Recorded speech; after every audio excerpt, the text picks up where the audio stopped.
The Film Shitters Podcast. Hello, everyone, and welcome to the first episode of the Film Shitters Podcast.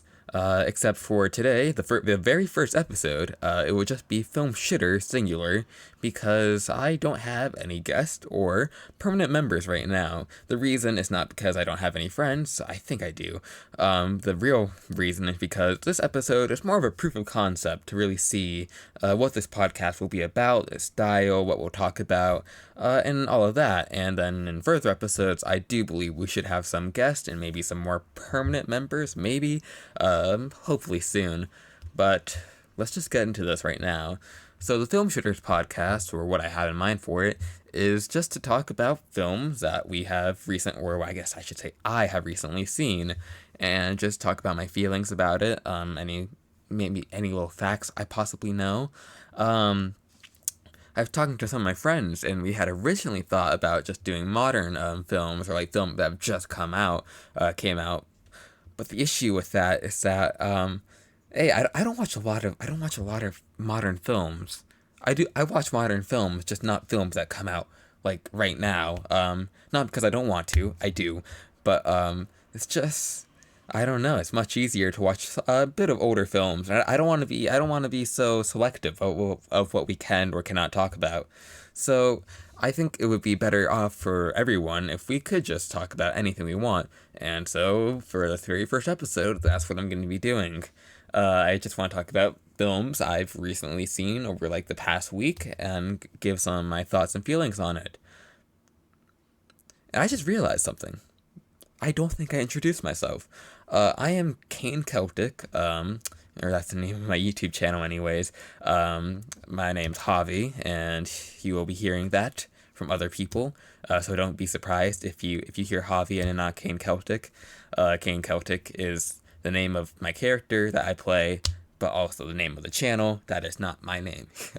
But no, I'm a film major. I love watching movies. I like playing video games. Because my life is like a video game.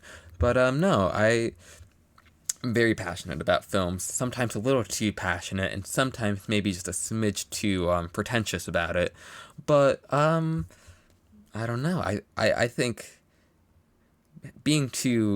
having strong opinions about film is almost always a good thing, as long as you're mature about it.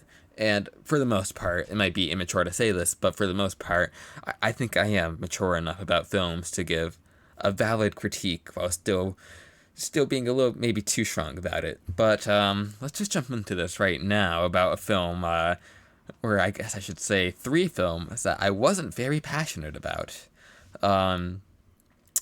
This is going to be weird. Now, just for a bit of context. I am not one to watch a lot of blockbusters. I used to when I was younger, but now I think I'm a little too above. You know, I kind of just, I don't know. I think I prefer more highbrow cinema. I don't really care for blockbusters and all that commercial spectacle or whatever. I don't care about that. But that's why I don't really care about the Lord of the Rings trilogy.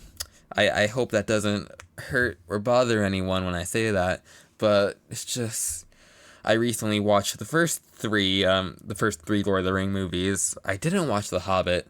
I know The Hobbit is chronologically first or whatever, but I wanted to do release order, so I just went with the original trilogy. And man, I thought I would like it more. To be completely honest, I thought I would.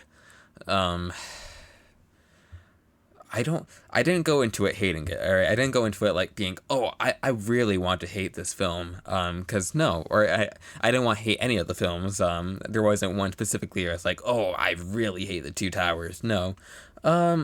It's just, it's not for me. I don't know. I know those movies have a wide reception. Everyone loves them, alright? A lot of people love them.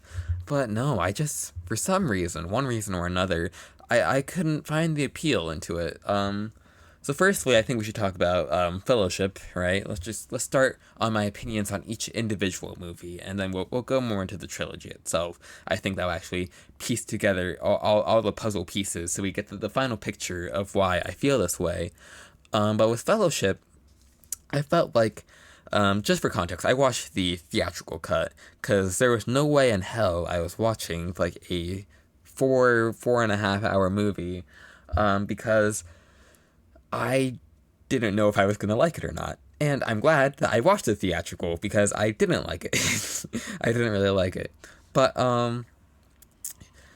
it's just Fellowship felt like 3 hours of world building. It didn't feel like an actual film, like standalone, compared to say something like the original Star Wars, Episode 4: A New Hope, where, like, yeah, it was always meant to be a standalone film, just Star Wars, but it works both as a standalone film and then as a part of the trilogy.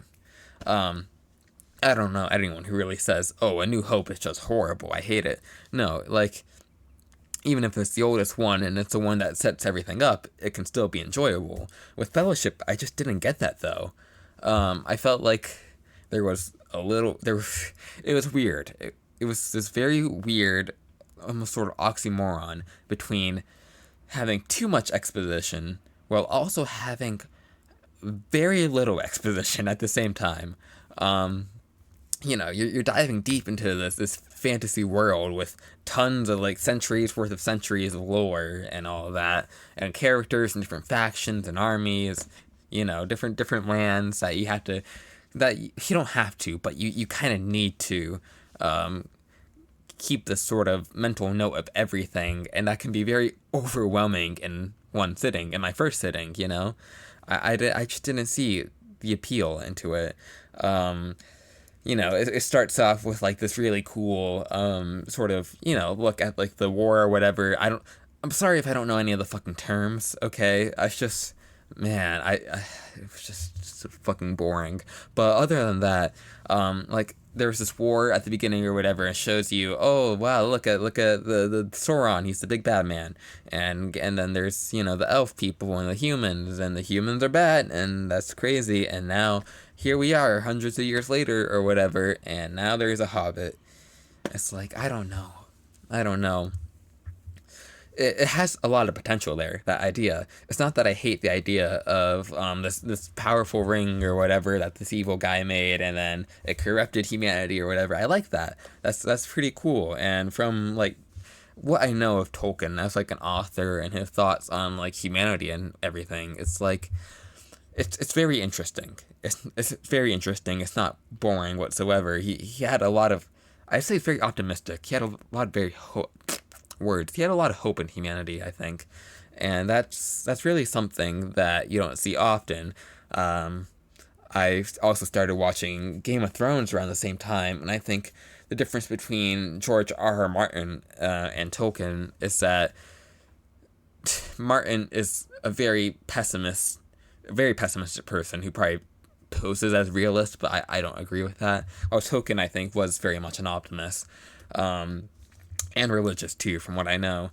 And as someone who's not religious, maybe that's part of why I wasn't completely interested in Lord of the Rings. But no, I still think that you could have made something very interesting with these ideas of like, is human nature inherently good, or is it easily corrupted by power, wealth, all of that? And I feel like the films sort of had that idea, but it couldn't really, what's the word, develop that idea any further, just due to such a limited amount of screen time. And no, I'm not watching a fucking extended cut just to understand something that was first released. Maybe I don't want to spoil my final thoughts, but I think that I really do think that I'll give the extended versions a try once I read the books, because I feel like the books are probably going to be better than the movies, and I'll go into that a little more. But going back to Fellowship, it's 3 hours of world building, and here's another thing. None of the characters felt particularly developed. I don't like Frodo's character. I think Frodo is kind of boring. He's very boring. he doesn't have a lot of personality besides just kind of being the generic main character hero that you're supposed to root for. And I didn't find myself rooting for him, really. I didn't know what to root for. He didn't have any real clear goals. He's very, very simple natured. And I guess that's the sort of thing with all the hobbits, is that they're very simple natured. But I don't know. I don't know. I feel like we could have gotten some more time to really see why Frodo was so passionate about this quest or whatever. But saying that, I really like Bilbo Baggins from his very limited amount of screen time. I have seen the original animated Hobbit, so I know I actually have a very clear understanding of his sort of his quest and journey, his personality, all of that. I really do like Bilbo. I think he's definitely a far more interesting protagonist than Frodo, from what I've seen. But I don't know. I don't know if he should have just been, I don't know if Frodo should have just been a complete ripoff of Bilbo. I'm glad that they're very different. But I don't know. I thought Frodo was boring. I do, however, think that Samwise is definitely, without a doubt, the best character in all three movies. He's just phenomenal. He is great. He is everything that I root for. He is the most simple-natured, great, just all-around guy. He has, like, no real flaws. I don't think he has any flaws, really. He's just always in the right for all three films, and that I love, all right? He is the most normal guy ever. He doesn't exactly do anything completely astonishing, except for maybe near the end of Return of the King. But I don't know, all right? I don't know. I think Sam is definitely the best, which is kind of sad. I love Sam, but Sam is perfect because you don't need him to be super complicated. He just needs to be very very simple, and that's perfect. But the other two hobbits, Merry and Pip, I think it's Merry, who is also Charlie in Lost, and I couldn't unsee that, unfortunately. But for Merry and Pip, I thought they were extremely boring. It felt very forced for them to be in the plot, and they don't exactly do much. Not in Fellowship, a little bit in Two Towers. I guess in Return of the Ring or whatever, I think it's Pip who has like one scene where he does something big. But other than that, I feel like if you remove them, almost nothing would change in the story. You could very easily rewrite it, and not much would change. In fact, it would probably be better. Gandalf, though. Gandalf I really love. It's Ian McKellen, I believe. Ian McSomething.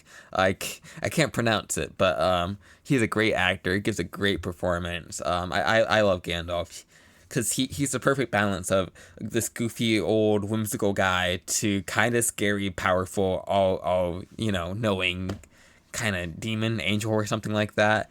Very cool. I know bits and pieces of the lore from the books, and apparently he might be like this thousands and thousands of year old god or something like that, and I think that's really cool. I wish the movies could actually go a little more in detail with that. But no, Gandalf was also one of my favorite characters. But I don't know.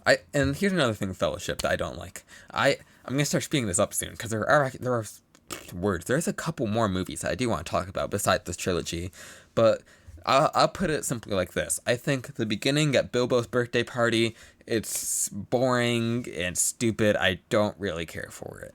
I don't think it needs to be in there. It's just pointless. Like, I guess world building, showing you the lifestyle of the hobbits and everything, but I think it could have been easily shortened.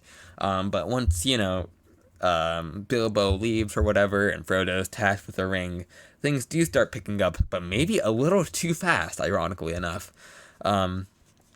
I do think, though, the horseback guys, whatever the fuck their name was, they were pretty cool for the most part. But they also just feel kind of rushed in. But then once all four hobbits or whatever, they're in like that human town, they meet the ranger who turns out to be Aragorn or whatever. And that's cool. I actually really liked Aragorn at first. I liked Aragorn at first, but he does get a little boring after a while. But I don't know if that was just my attention span or his arc, but I feel like he gets a little too, I don't think flanderized is the word, but a little too one note for me, I think. I don't know. I feel like he could have been written a little more better for such an important, integral character, but what do I know? But he's interesting.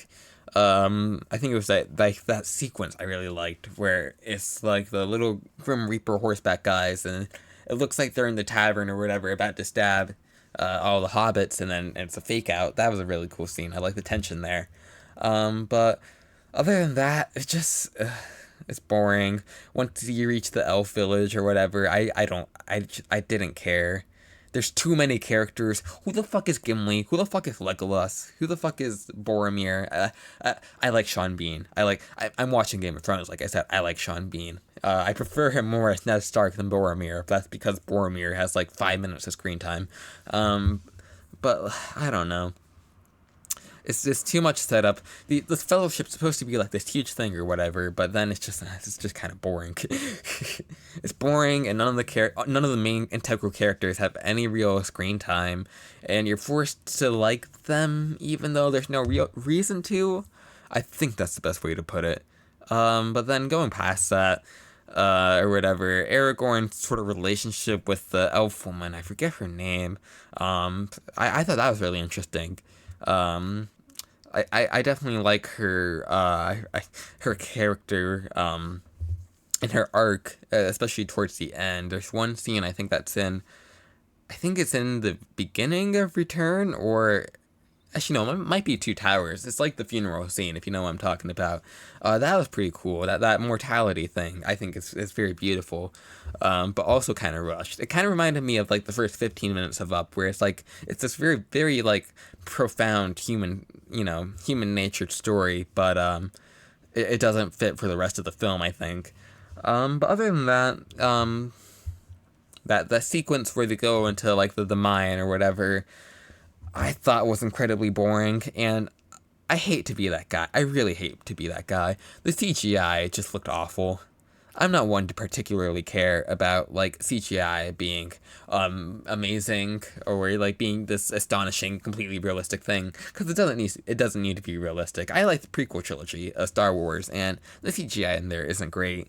But Lord of the Rings is ugly to look at for me personally. I couldn't really stand it. But I don't know.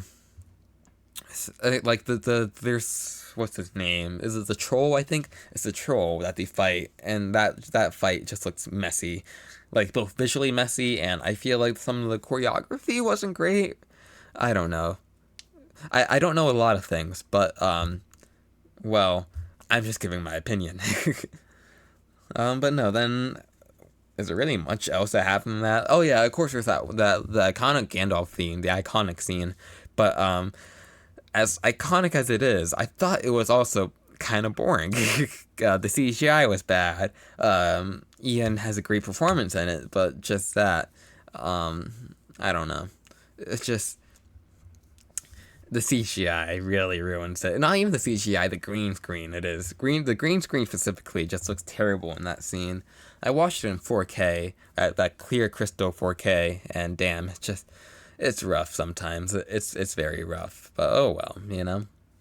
But then let's just skip to the Two Towers or whatever, where I feel like that's the best film, because if we do basic math, or the basic progression of any story is you have the beginning, and then the tension rises, and then it settles down. We get our relief and everything.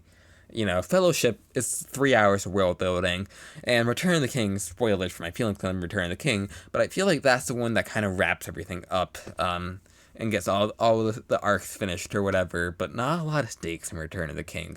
Well, I feel like the Two Towers has the most stakes, because I guess I didn't really talk about it, but the Fellowship's like completely shattered right now. Everyone's separated from each other. Boromir's fucking dead, because of course he killed Sean Bean. That's like his main skill in life. Sorry, but I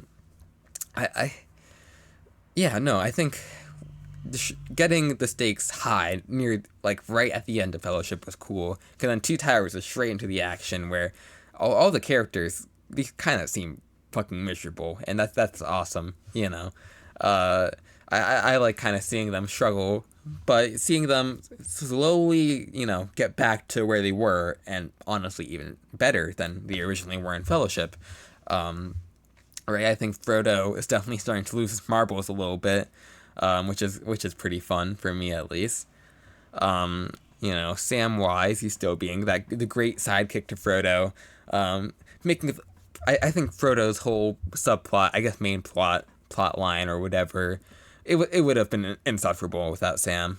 So I'm glad that he was in there. Merry and Pip do fucking nothing in Two Towers. That's one of the main things I hate about Two Towers. Merry and Pip just walk around on little tree men for like 3.5 hours, and I think that's boring. I think that's very boring.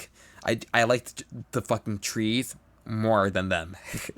And then I started to like Gimli and Legolas a little more. Gimli is just kind of comedic relief or whatever, but I'm glad that there was some comedic relief. Legolas is still a little boring. I think if you want a boring character, you just have Aragorn, who's, boring, but also kind of badass at the same time. But what else is there to talk about? Oh, yeah, this movie is what shocked me, with two actors I didn't know were in here. The first one was Brad Dourif, mainly known for his performance as Chucky in all the Child's Play movies, because I'm a big horror fan, and I fucking love Chucky, so seeing him there was awesome. I love Brad, he's so cool. But he was also in Dune, which, spoiler alert, Dune is like my favorite blockbuster ever. I love Dune, I have the first 4 books, I am the Dune fan. So it's great to see Peter and Chucky in a Lord of the Rings movie. But the other actor who I wasn't as passionate about was definitely Carl Urban as just the random military guy who does nothing. I don't know. He didn't really do much, but seeing his face, knowing that's Billy Butcher, I don't know. That was kind of fun. What else was there to talk about? The whole thing with the king or whatever and Rodan, whatever it's called, the fucking kaiju. The Rodan segment is kind of awesome. I love the Battle of Helm's Deep, too. The Battle of Helm's Deep, my favorite scene in all 3 movies for sure. I also play that level, that survival mod in Left 4 Dead 2, if you know what I'm talking about. If you do, you know. That's kind of an iconic level, iconic mod or whatever. But yeah, I love Helm's Deep. I love that fight, the whole concept of like, I guess, kind of like 300, where it's like 300 men on the wall, and then against 10,000, fucking savage orcs. I haven't mentioned this yet. The orcs do look awesome, but the CGI doesn't. The makeup makes up for it. See what I did there? It doesn't make up for it though. It doesn't really make up for it, but it's a fun thought. But besides that, I don't know. I really, I haven't mentioned this yet. I love Saruman. I don't love Saruman. I love Saruman's actor, Christopher Lee. Christopher Lee is fucking amazing. But other than that, Saruman doesn't get enough screen time. He's a really interesting villain. You don't see him die in the theatrical cut. I don't know if he was. That might be the extended cut of Return of the King that he's in. There's no real payoff with his character arc, and that's very frustrating. But no, I love Christopher Lee. He is the man. I love Count Dooku, Dracula, everything. He's cool. But then besides that, I don't know. There wasn't much. I don't like Gollum. Gollum's annoying. Gollum pisses me off sometimes. And then let's just go into Return of the King. Return of the King, I felt, it's the one that kind of meanders around the most. I feel like it's not very clear about what it wants to do. Well, I think it does know what it wants to do. It just takes a very long time to actually do anything. It feels like it's a lot of talking. It's a lot of just staying in that one city, Gondor, I believe it is. And I thought Gondor was just kind of boring. Everything that happens in Gondor is just kind of boring for me. That the fucking Baron or whatever his name is, the one who like hates his son, I don't care about. I mean, I don't care about him, and I don't care about his dead son or his living son, or the scene where he burned his living son. I didn't care. Um, I do like the fight or whatever when the orcs are at Gondor or whatever, or like that one sequence where all like the arrows are like launched into the air while the Baron's like eating his fucking chicken or something. That was kind of fun. That was pretty. But I like Mordor. All the stuff with Mordor, the Eye of Sauron's really cool. I really like the design. I thought Sauron was gonna show up or do something.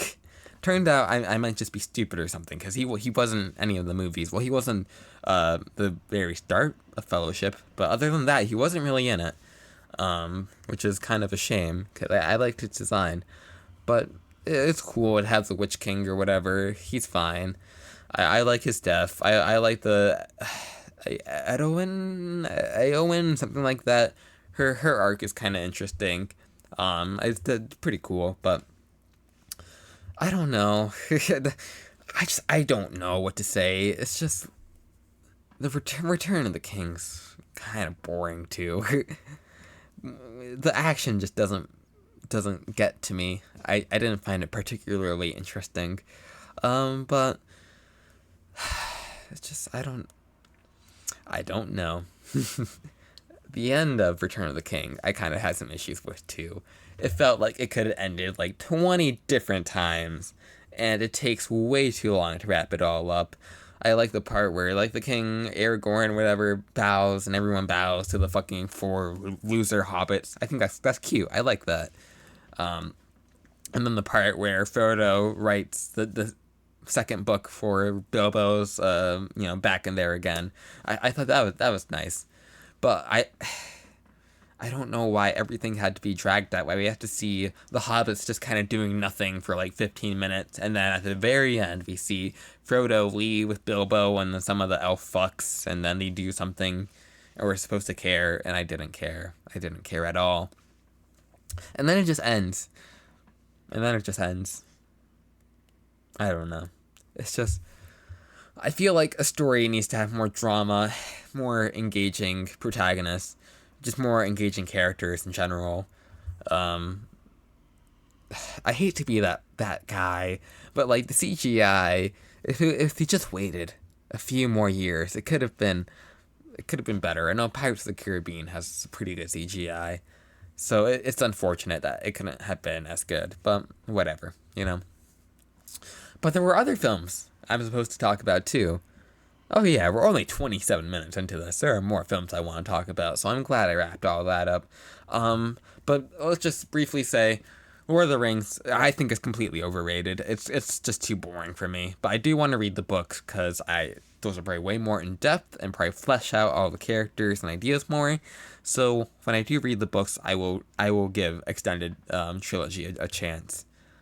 I am not going to watch The Hobbit, though. I'm not watching one book be turned into 3 movies, 3 3-hour movies. I'm not doing that shit. But if you like Lord of the Rings, if you like The Hobbit, then power to you, I want to like them, and it's unfortunate that I didn't. But I'm glad that a lot of people do like it, at least. It's just not for me. But let's talk about a movie that was for me. And I'm going to go on my notes. See, I have my notes right here. Sorry, that's my letterbox. This is my notes. And let's just say that we're going to talk about my next film that I saw, by one of my favorite directors, Ingmar Bergman. I love Bergman. I'm a big fan of very surreal, kind of depressing films, depressing dramas I love.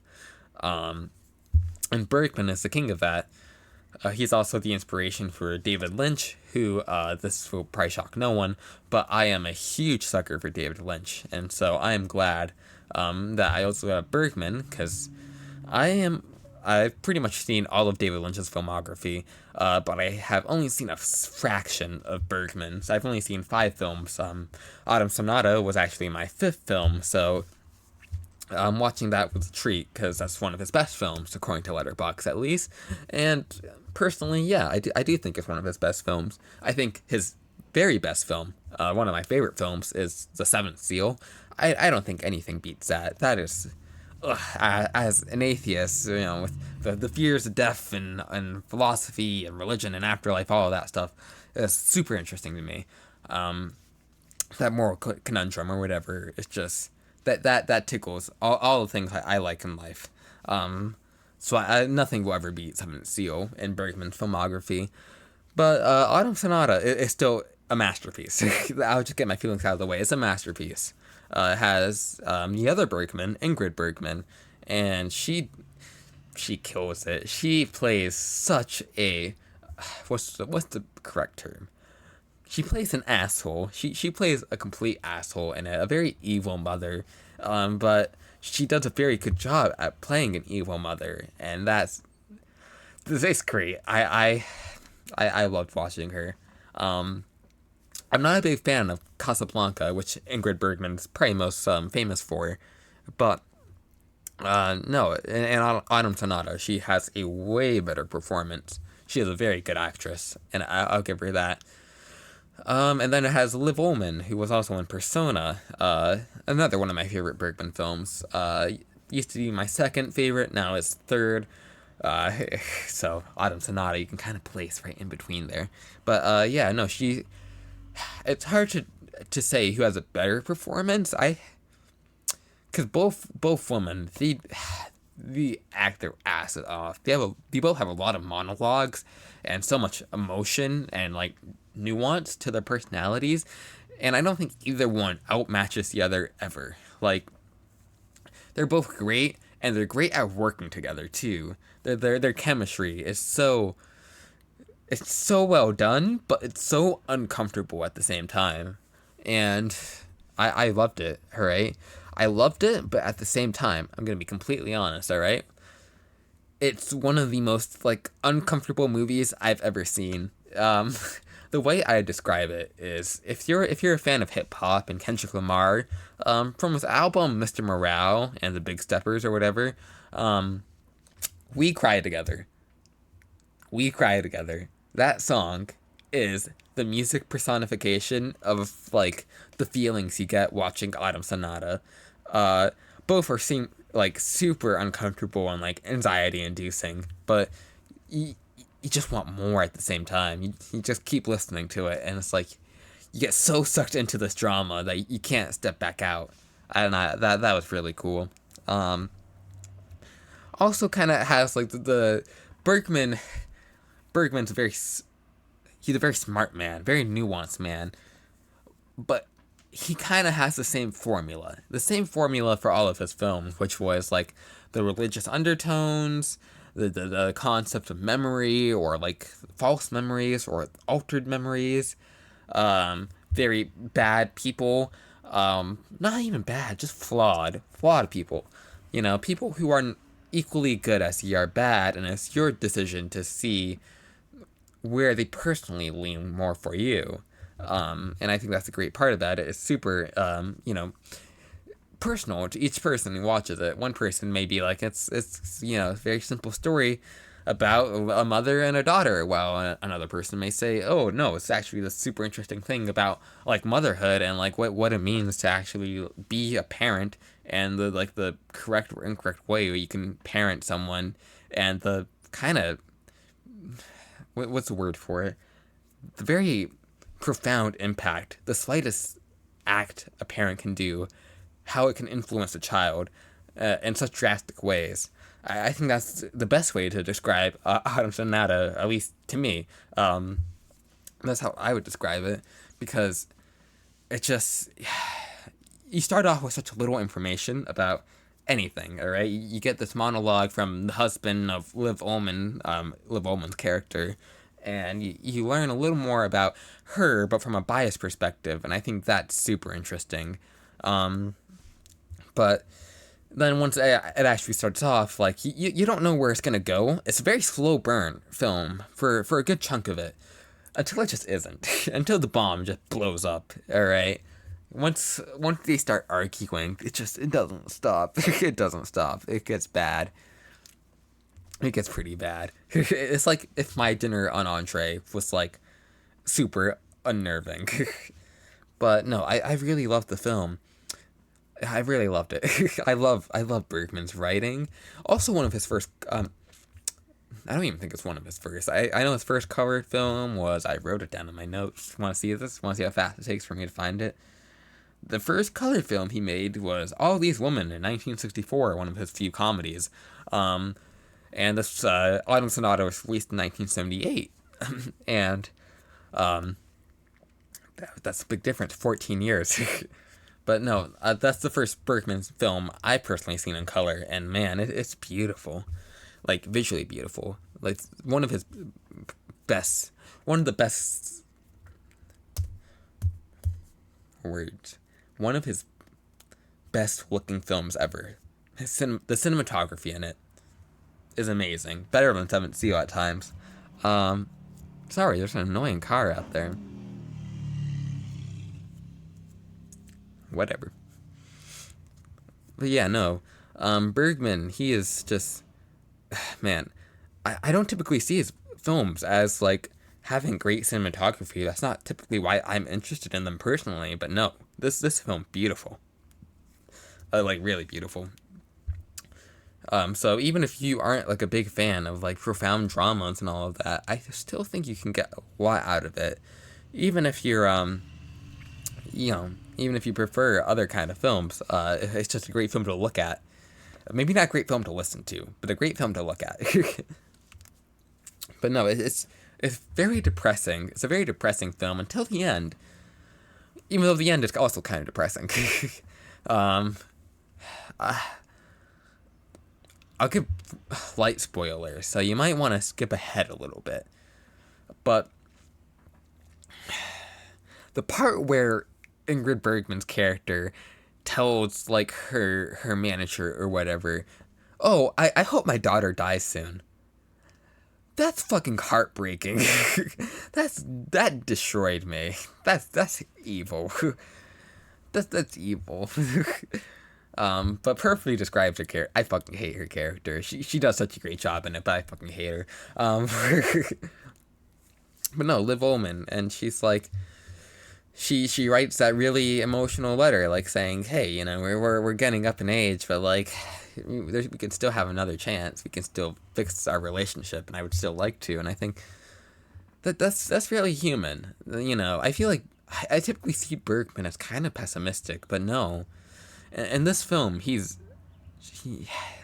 has such high hopes for humanity in it, and I think he sees kind of there's always that chance for a brighter day, and we never get to see whether or not that brighter day ever comes, because that's kind of how life is. We take it one day at a time, and we always hope that the best comes later, but the real beauty in it is that sometimes it doesn't, sometimes it does so.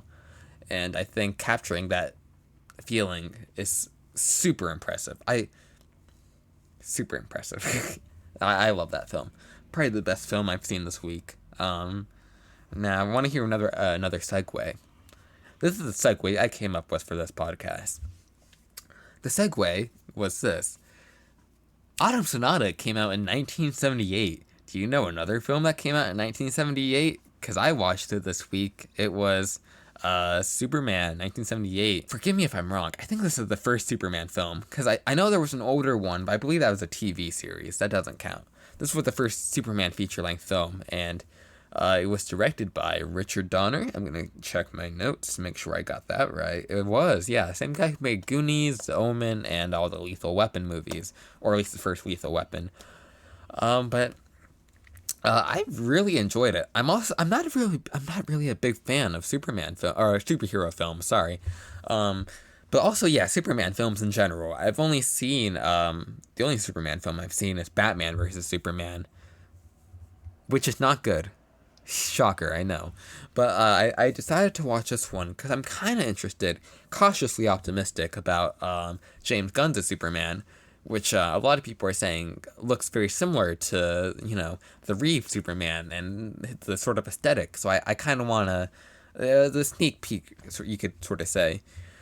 And I watched it, and I really enjoyed it. I really liked what it was going for. It's a kid's film. It's a superhero kid's film, but it's a really good kids film, and I think that's great. I think modern Hollywood doesn't give that privilege to children these days, where we can't make anything but Cocomelon and fucking brain rot. But no, with Superman, it's great. Very funny movie. Very funny movie. I'll go into that a little more. But to start off with, you have fucking Marlon Brando, and I like Marlon. I like Marlon Brando's performances in a lot of films. And I like Marlon Brando. He was kind of a fucking anti-establishment guy. Very, very, kind of, I'm gonna do whatever I want, and I love that. But no, he was great on the waterfront, and of course in the first Godfather he's great, and in Apocalypse Now, he was fat. He was fat. But besides being fat, he delivered some good monologues in Apocalypse Now. But that's probably his weakest. I would say that was his weakest performance until I saw Superman, where he plays Superman's father, which is interesting. It was whatever. It wasn't bad. It wasn't great. It was good, I guess. It's goofy. It's a little unserious, but I think the film knows it's unserious. I couldn't take it seriously. But that whole, I feel like the first like 15, 20 minutes of that film could have been cut. If it just showed like, if it showed Clark just landing on Earth or whatever, or Superman, whatever, I think that would have been a better start. Just him landing on Earth immediately. I was also surprised to see Superman's penis. I didn't want to see that Superman penis, but whatever. Besides that, it's very fun. It already starts off, it's super whimsical. Superman, you can't write him seriously, because he's not a serious guy. He's a lighthearted, beacon of hope. And I think that film captures that perfectly, because he just kind of does everything awesome.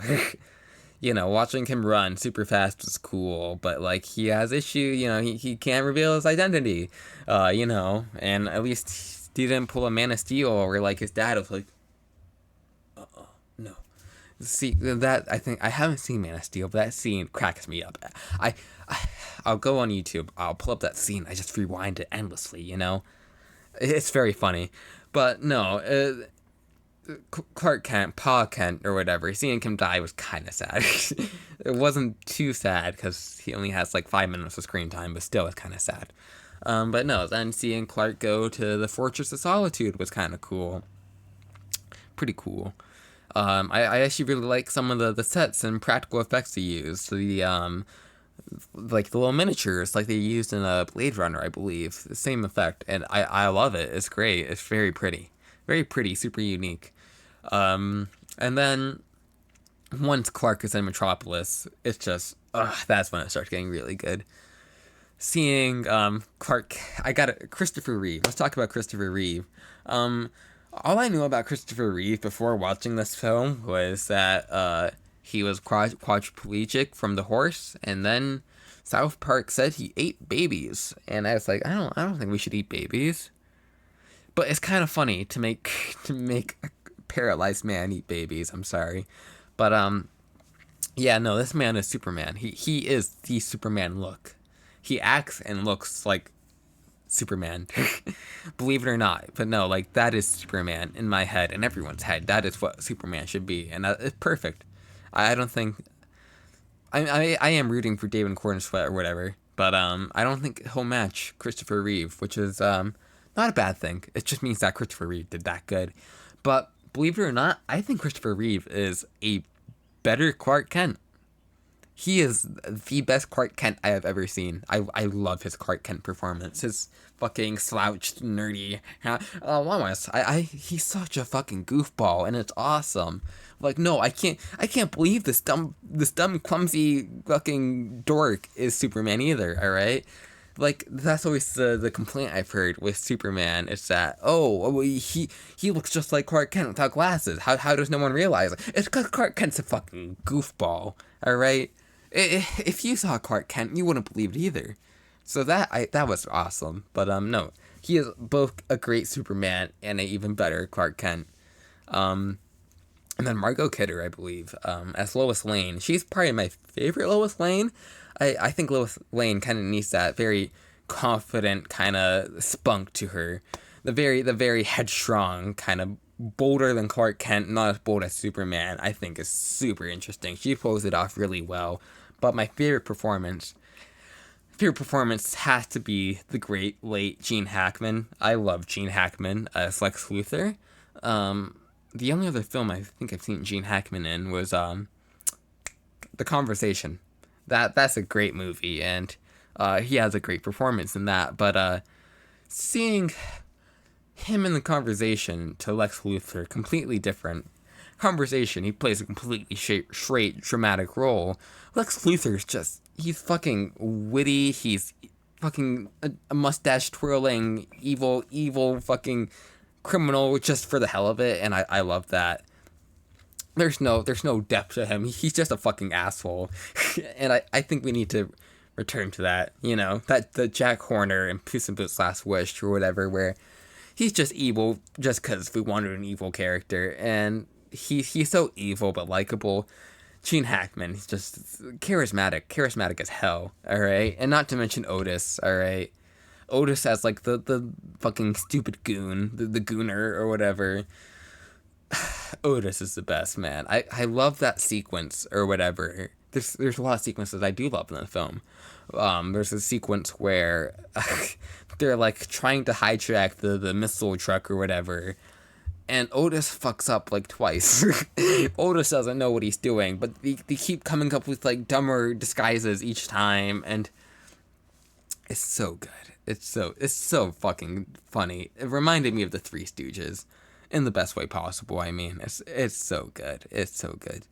But then, the other sequence I really love, there's two more sequences I really love, matter of fact. It's, when Superman's, like, first night out or whatever as Superman, and he's doing all these insane dramatic stunts or whatever, and the practical effects, man, they're insane. The helicopter scene with Lois was cool, the boat or whatever, all of that. The flying isn't great, but besides the flying, it's just, it's so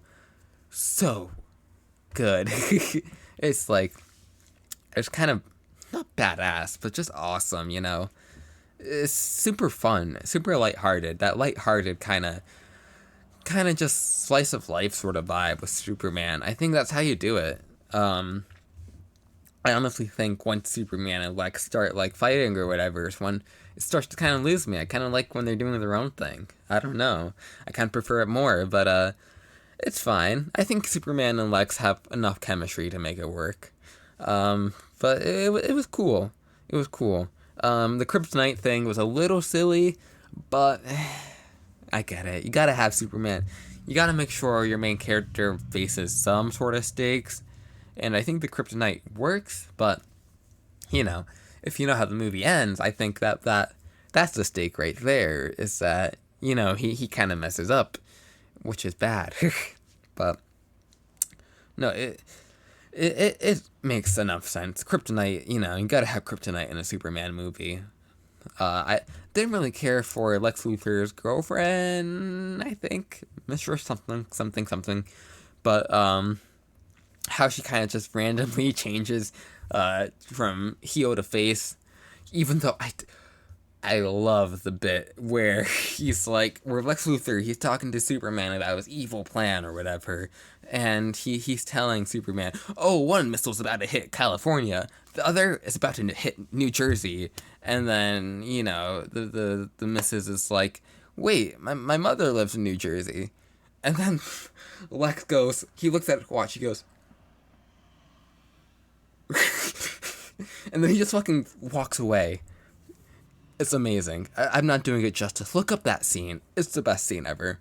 But then, no, it's cool.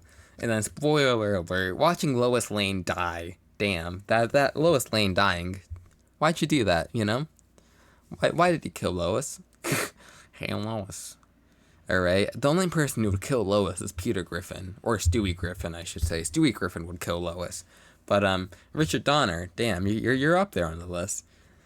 But I think the idea of reversing time by spinning around Earth really fast, I don't think Neil deGrasse Tyson would like that, but it's super cool, but kind of predictable, because everyone knows that scene. That's kind of like the scene in Superman, But no, it's a very heartwarming scene, and I really like Lois Lane's relationship with Superman, because like I said, this is a kid superhero film. It's super horny when it comes to those two for some reason, and I love that. The fucking interview scene where Lois is like, "So all your bodily functions work, huh?" And then Superman's like, "What?" And then she's like, "Oh, you eat food, right?" And he's like, "Yeah, I eat food." That was awesome. They fuck so hard. They, like, literally, they probably did fuck so hard. But damn. No, they have a great relationship. And that hint that she probably realized Clark is Superman, but it hasn't been stated yet. Maybe for the sequels that I haven't seen, but hey, what do I know? All I know is that it's a great, very simple, nothing. It's no masterpiece, all right. It's not this perfect film, but it's great at what it's trying to be, and I think that is worth mentioning. I definitely praise it. As someone who doesn't praise any real superhero movies for the most part, I'll praise the original Superman. I really enjoyed it. And then after that, did I have any more movies to talk about? What's the time at? I got like 10 minutes to talk about. So instead of talking about movies, I'm going to talk about some shows that I'm watching real quick, or one show specifically that I'm watching real quick. And then I'll talk about a movie I think I'm about to watch tonight. We'll see. So the show I've talked about. Yeah, let's talk about the show. So like I said, I'm watching Game of Thrones right now. I'm on season 3. I really like it so far. I really like it. Not as much as a lot of millennials like it, but I do enjoy it. I think it, I really like it, but it has a lot of flaws. A lot of flaws. I think mainly it tries too hard to be edgy. A little too hard to be edgy. A little too much incest for me. A little too much. Maybe just if you just got rid of like a smidge of the incest, I'd be more happy. But I'm also here's all right. I'm gonna give some context here. Okay, me, I like sex scenes in films and TV if they're done correctly, alright? If there's stakes to it, if there's a point to it, that's super cool. Sex is an important tool in storytelling. You can use it for a lot of different things. The show uses sex just to use it, though, for a good majority of it, and I don't like that.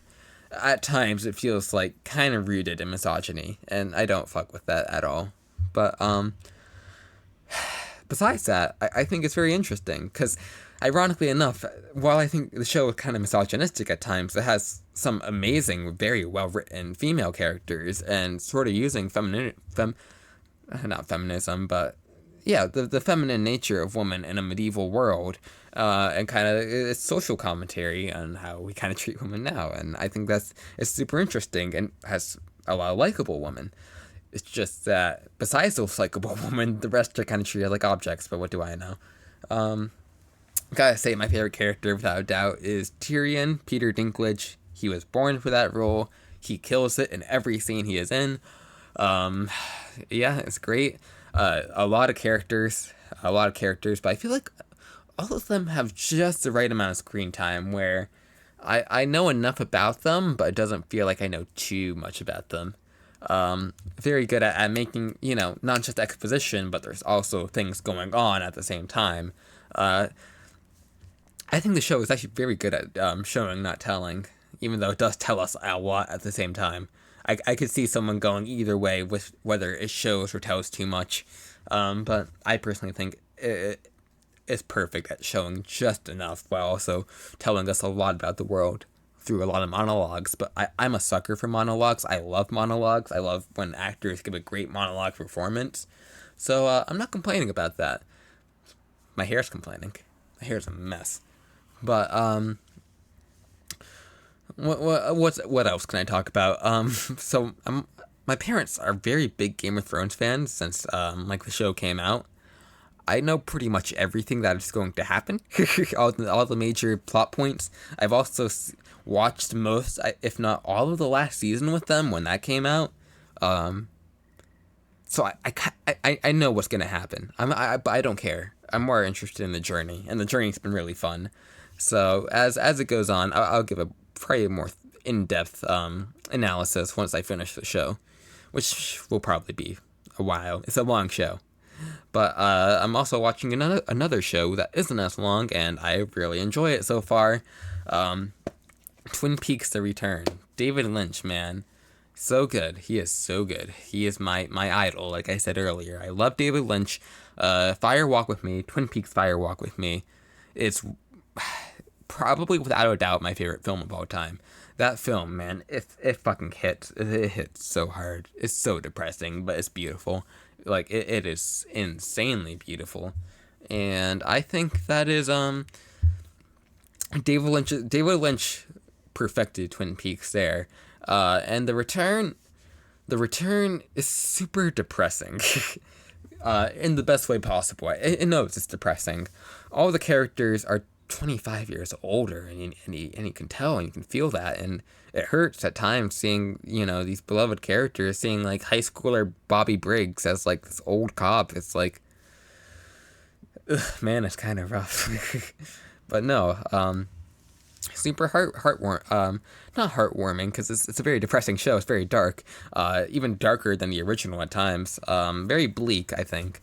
But there's that sentiment there. It's like seeing an old friend who isn't doing so hot, but you're still rooting for them just as much as you did when you first met them. When you first cared about them.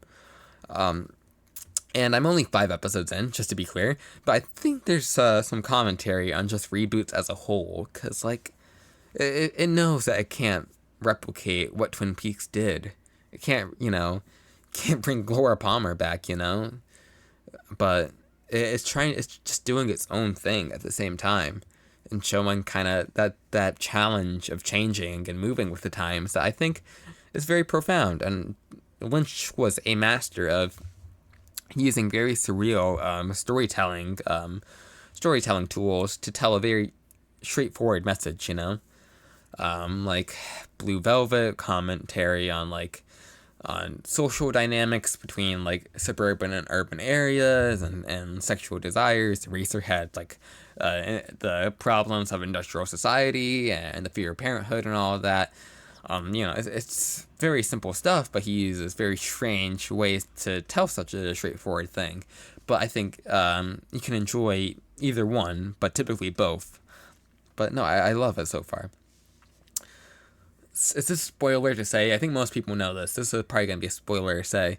Michael Cera shows up. Michael Cera shows up for like one monologue, and it's amazing. He plays Wally Brando, and he is just a big fan of The Godfather, and it's peak storytelling, in my opinion. I love it. I very much love it. But I think that's all I'll really say until I probably finish it. So, yeah. And we made good time for the podcast. I'm looking at the time right now, and it looks just about where I kind of want to end it. So, I think that's about it for the first episode. Like I said, further episodes will probably have more people in it, which is very exciting. But other than that, that's about it. I hope to see you sooner rather than later, and I'll keep you updated. Subscribe if you like my channel, if you like the podcast. Like it if you want, comment if you want, but also no pressure if you don't. So, yeah, see you later, and have a good day, everybody. When I poop in public, this shit is sick. I fucking poop on your dick. I fucking poop on the walls. I fucking poop in the halls. I fucking poop on my balls. I fucking poop in the malls. I fucking poop, eat it, and freak you. Don't talk to me.